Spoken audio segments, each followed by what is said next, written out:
You ready? Let's go. 2-minute daily devo for Tuesday, March 7th.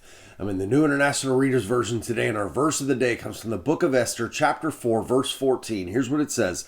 What if you don't say anything at this time? Then help for the Jews will come from another place, but you and your family will die. Who knows? It's possible that you became queen for a time just like this.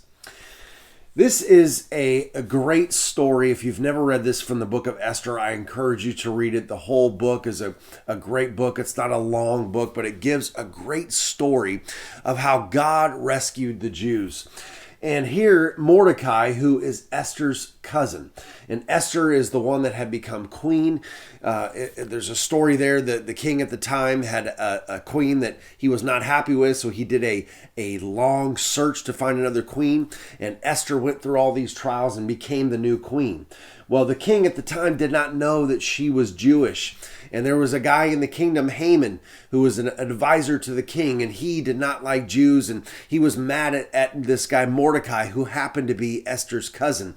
And he knew Mordecai was a Jew, and he said, hey, I want to get rid of all the Jews because I don't like this guy. And he kind of tricked the king into signing this decree that on this certain day they were going to eradicate the Jews.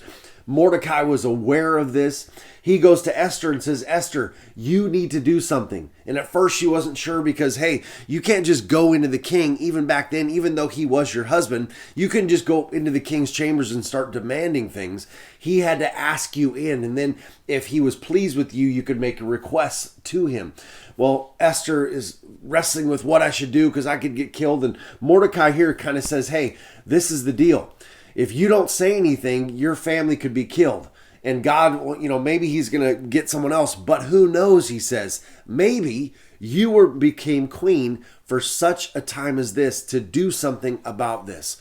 And the story goes on that she asked the king, and when the king finds out that, Haman was trying to have this plot, he ends up killing Haman and all the Jews are saved. And so here's the point. I love this verse. It's possible you became queen for a time just like this. Here's what this speaks to us. The timing of the Lord.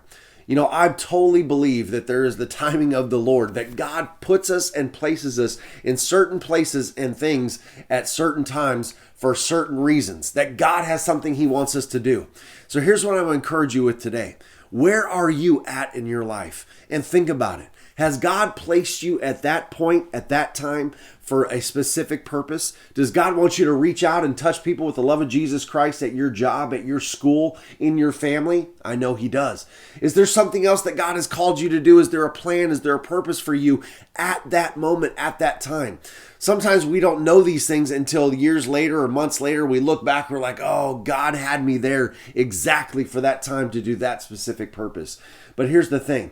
The timing of the Lord is real in our lives. And I want to encourage you, stop, think, look around. Why does God have me where I'm at this time? Because I'm sure it's for such a time as this. All right, that's it, guys. I'll talk to you tomorrow.